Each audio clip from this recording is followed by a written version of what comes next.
Hey Dave, just first, how are you and how's the team feeling today heading into game one? We feel good. I think we're just ready to get going. Good off day, players were off and the staff kind of met pre-series meetings, and now it's just kind of getting ready to play a ball game.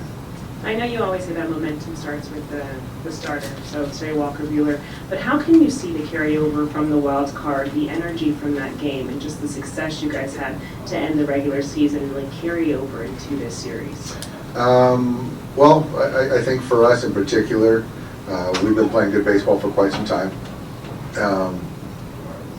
Walker coming off a real big win, I think is great for our club, the psyche of it.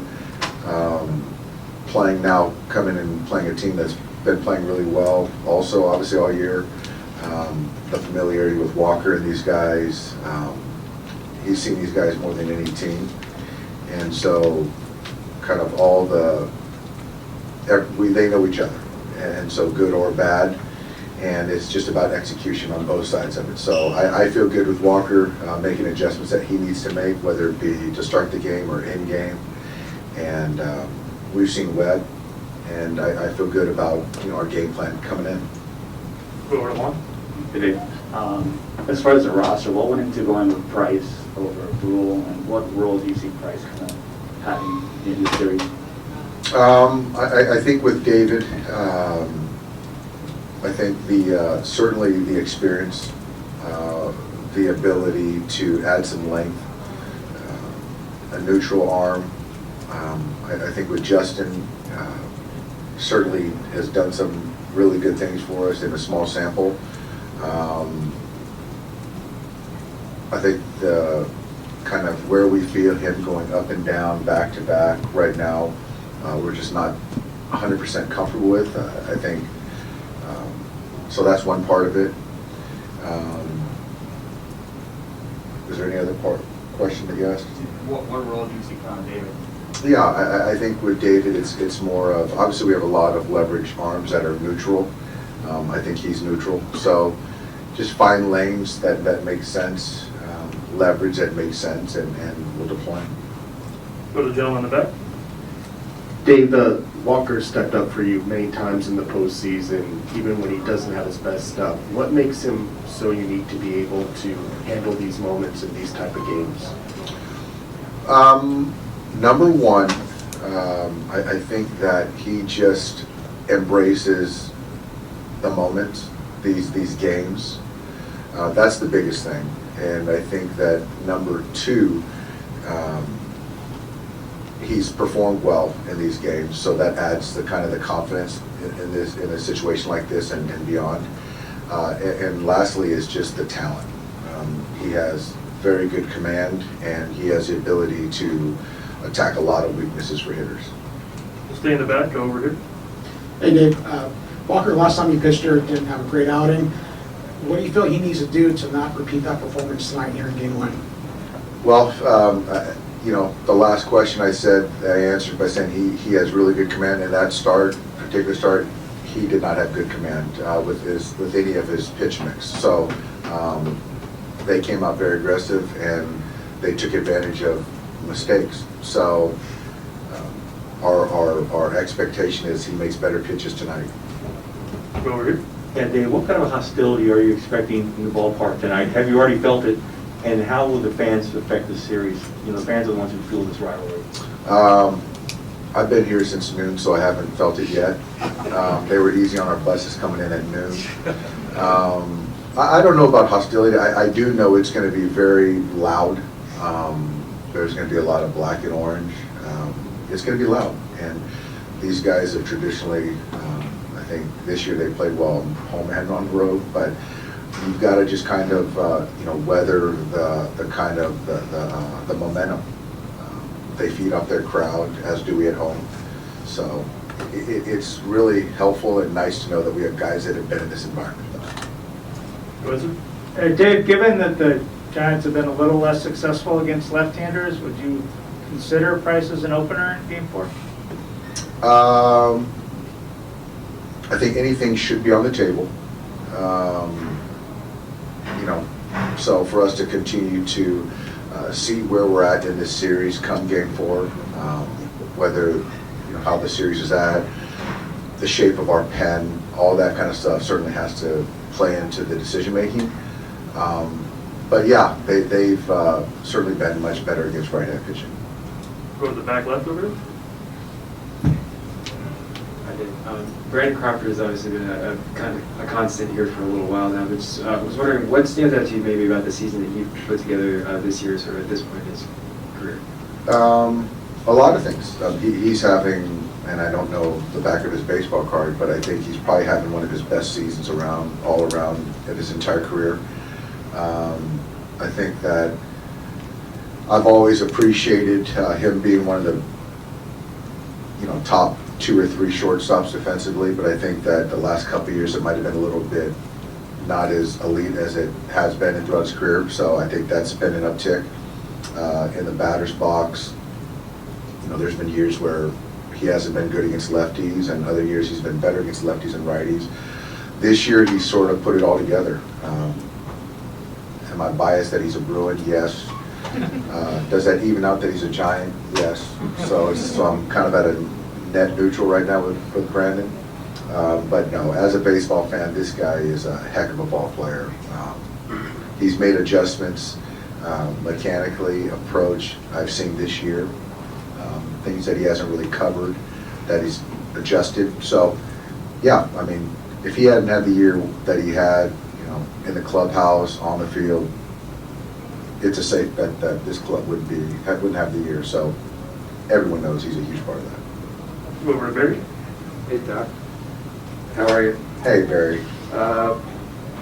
Going back to the last game, when you pulled Pollock out of the lineup and double switch at that point with the pitcher and put Taylor down in the bottom of the lineup, are you already making plans that Taylor could come up in the 9th inning to do what he did? Is that part of the whole equation? Yeah, it is. It was, and I think that the first look is to add a great, better defender, in my opinion, to give Chris 2 cracks at 2 at-bats potentially in the game, and then it also creates a pitcher spot opportunity for a left-handed bat as we come around. So that was kind of the math.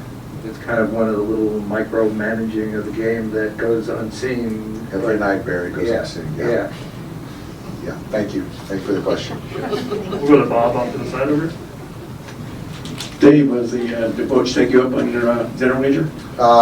He did not. So we're waiting. I'm in wait mode right now. So I'll follow up with him. So right now he's on this thread. So we haven't revisited that. So I'll get back with him, Bob. Thank you. Go to Jorge in the back right. Dave, yesterday you said you were going to go with 12 or 13 pitchers. Why did you guys go with 12? We just felt that the versatility, getting in and out of defense, the potential matchups offensively in the batter's box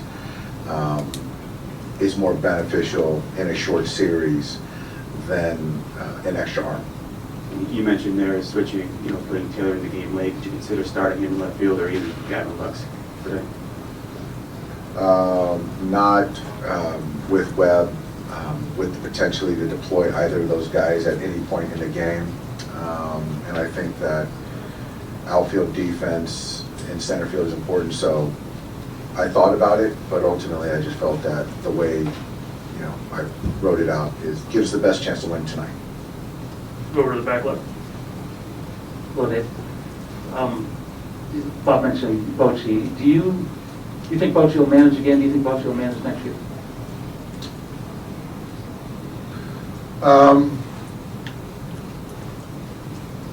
I think there's any team would be very fortunate to have him leading their club on the field. I think if it's the right situation for Boch, he'll consider it. So do I think he will? My guess is no. Why? Just a hunch. And I don't, this is just my guess, and no one knows better than Boch, but that's just honest answer. And another subject, you seem to have a few Cy Young Award candidates, in fact, 2 guys off the roster who have won them in the past. What's that like? And do you have any thoughts on assessing, their candidacies? Scherzer, Buehler, and you can have a 20-game winner in there as well. It's interesting. I don't know. I don't really know. You guys know much better than I do how the voting process goes. Every manager can kind of spin it a way that kind of gives a bias towards their guy. But yeah, I think all 3 of those guys have a case for Cy Young and what voters and people value. So to win 20 games and to be able to pitch and get a decision in 20 games and to win 20 games, the goal is still to win baseball games. Do you need your offense to help you get wins? Absolutely.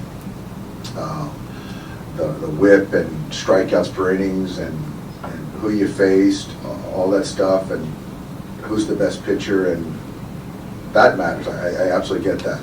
To pitch innings and to be able to post and log innings and play, and you see who Walker's faced, all that stuff, and winning and ERA and all that stuff. I think it all matters. So fortunately and unfortunately, I don't have a vote, but John, we do have 3 Cy Young candidates, legit candidates. So in the wash, but Corbin's had a fantastic year as well. So has Wheeler. But I just know our guys a lot. I'm more familiar, so I'm more biased. We'll go to our last couple questions, gentlemen in the back. David, this is the first time these 2 teams are playing in postseason against each other. With you and Gabe managing this first series of all time, the first time in the postseason, has it kind of hit you what the historic significance of this series is, or is it something you're going to think about after it's done? I'll tell you, I think that this, with Gabe and speaking for Gabe, I think that it's bigger than us, obviously, and I think that this series is hitting me more than any other series because of the history or lack thereof in the postseason. So it's really cool to be a part of. I don't take it lightly, and it means something. So this is I said a couple days ago, this is what baseball wanted, and this is great for baseball. It's awesome.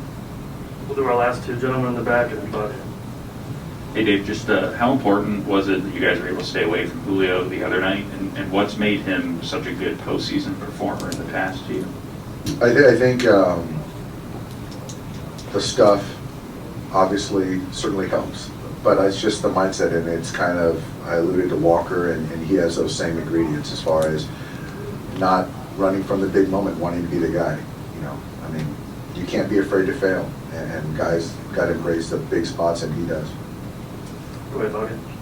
Yeah, Dave, Gabe is pretty impressive as a manager during a regular season. Yeah.